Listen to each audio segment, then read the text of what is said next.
Hi, I'm Michael Senoff, founder and CEO of HardToFindSeminars.com. For the last 5 years, I've interviewed the world's best business and marketing minds.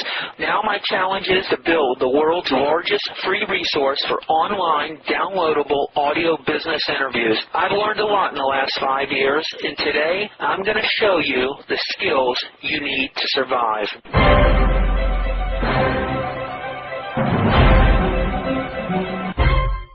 Could you think of anything that you'd rather be doing to make a living than this? No, absolutely not.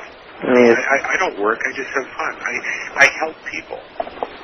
Everybody in business has some sort of problem, some sort of challenge that keeps them awake at night where they say, if only I could solve X. Mm-hmm. And so I talk to people and say, listen, what's the thing that keeps you awake at night?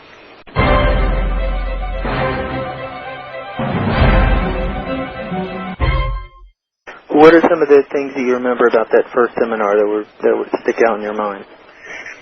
The very first thing that I remember, this was on the very first day, and I wrote it down, and it's been kind of one of my mottos ever since that time, is that Jay said, it's more important to be interested than interesting. Mm-hmm. And everybody has a story. They want to tell you where they've been, who they've seen, what they've done, how much money they've made, and the toys that they have. Right. And I think up to that point had never read How to Win Friends and Influence People. Of course, I've read that several times since then. Mm-hmm. But the most important thing that you can do in sales, marketing, if you're a consultant, if you're an employee, if you're an independent contractor, if you're anybody, is to take a real interest in other people rather than tell them, you run on with diarrhea of the mouth and basically, tell them everything about you and your product and so on and so forth. Listening was the key. The second thing that I took out of the whole deal, and I formulated this over the past 12, 13 years, is that business is nothing more than two people coming together, exchanging value for value. So, Michael, if you sell widgets, and I need a widget, I come to you, and let's say your widgets are $25. I give you $25 for your widget. You're happy because the $25 covers your cost of making and distributing the widget, plus gives you a fair profit. And if the widget is good and serves me, and makes my thingamajig run longer, I'm happy, and everybody's happy. And so business is really nothing more than developing relationships. That's why, and I might get off on a little tangent here, that I sometimes chuckle when people say, well, I'm into internet marketing. The internet is nothing more than the best, cheapest, most effective way of communicating between people that the world has ever seen. But that you're still dealing with people. For you to make some money, what has to happen is that you have to deliver some value to an honest to goodness, real life, flesh and blood, breathing person on the other end, and the communication medium is just the internet. Okay, so I chuckle when people say, "Well, I'm in internet marketing." That's like I say, "Well, I'm in newspaper marketing, yellow page marketing." I mean, marketing is marketing. The vehicle is just the vehicle. And the message is always more important than the messenger. And so what really impacted me about the whole J. Abraham training and kind of my life or my story in marketing is that marketing is nothing more than building relationships. We all know how to build friendship relationships, but most people totally forget that process when it comes to building business relationships. Relationships start out the same way business relationships do. Just ask any teenage guy. If he's got his eye on a girl, he doesn't walk up to her their first time he sees her and says, "Hey, I'm not doing anything Saturday. Should we get married?" She'll say no. What he does is he says, "Well, let's go out for a cup of coffee. Let's go to a movie. Let's go to dinner," things of that nature, and progresses along. Same thing with marketing. That's why giving people information up front is so important, and moving them down the path and just keeping in touch with them. It's simple. It's not hard. So, I think I remember your name from listening to the Protégé tapes from you were at the very first one? I was at the very first one. If you've listened to them, you've probably heard. What were you doing back then? When I first attended, actually, I was working for the Postal Service.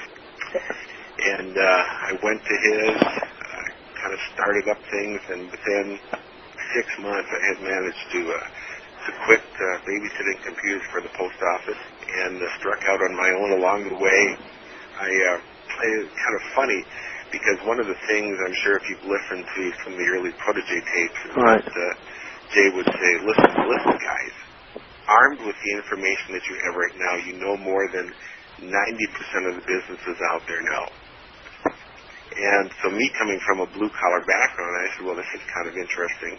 I grabbed some of my friends who had businesses, tried out some of the techniques, and then lo and behold, they worked. Along the way, joined the Chamber of Commerce, sat down with the director, and this is a funny story. It was a new member orientation breakfast, and I was the only one who showed up. And so this poor director walked in, and I could see in his eyes like, oh, goodness, I'm this guy's captive audience, plus I got to buy breakfast next hour. And so he said, well, tell me what you do. And I just shared with him some of the successes I'd had and some of the principles that I learned. And he said, I think our members could use some of this information. Could you put together a seminar for them?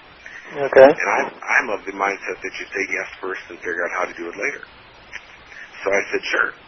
And he said, well, tell you what, I'll show you exactly how to put this thing together so you're going to get the maximum number of people to attend. First of all, don't write a letter. Our members are way too busy to read. Come back to the office with me. We're going to go through the membership directory of about 500 people. We'll pick out about 100 that I think are good prospects for you. Then just start calling those people on the phone, and you'll probably wind up with around 12 to 15 people. Kind of new to the world of business, but I'm no dummy realizing that to get in touch with 100 business owners by phone is going to take me one heck of a long time. So I just politely said thanks, but no thanks. I went back, drafted a 6-page sales letter, mailed it out to all 500 people, and 31 people showed up. It blew this guy away. He had never been able to get more than 15 people out to anything in his 5 years as a career. So that's kind of how I launched my seminar business. That thing kind of took on a life of its own. Okay, so you went through Jay Abraham's training. You learned some of the techniques. You needed to get in front of some potential prospects. You found one guy who had a group of people. So you set up a simple joint venture, said, let's do a seminar for my members. You can educate them, therefore it would be the betterment of the entire group. He gave you the mailing list, right? Yeah, he was the membership directory. Okay, he gave you the mailing list, and who paid for the mailing? You? I did. You paid for the mailing, and you got 30 people to show up? 31 people to show up. They right. paid, I think it was $19 each night. Okay, now let's talk about what happened at the seminar. Sure. Okay. Now you have to always also understand that was the first time I'd ever spoken in front of people in my entire adult career, other than speech class in high school. And I showed up with just kind of a variation of the 10 marketing mistakes, which I'm sure you're familiar with. Right. And I just kind of ran through those things. The seminar itself was supposed to be an hour-long breakfast seminar, and I had my 10 little note cards with me, and I got through half of them in about 90 minutes, and I noticed people who had been in business probably longer than I'd been out of diapers, taking fast and furious notes. I said, you know what, there's something to this. I mean, most of these people don't have any clue about things as simple as making sure that you capture the name and address of anybody who does business with you and following up with them. This was back in 1990 before the Internet was popular, so it was basically just capture everybody's name and address and send them a mailing or a letter or a postcard once in a while. Hi, it's Michael Senoff with HardToFindSeminars.com.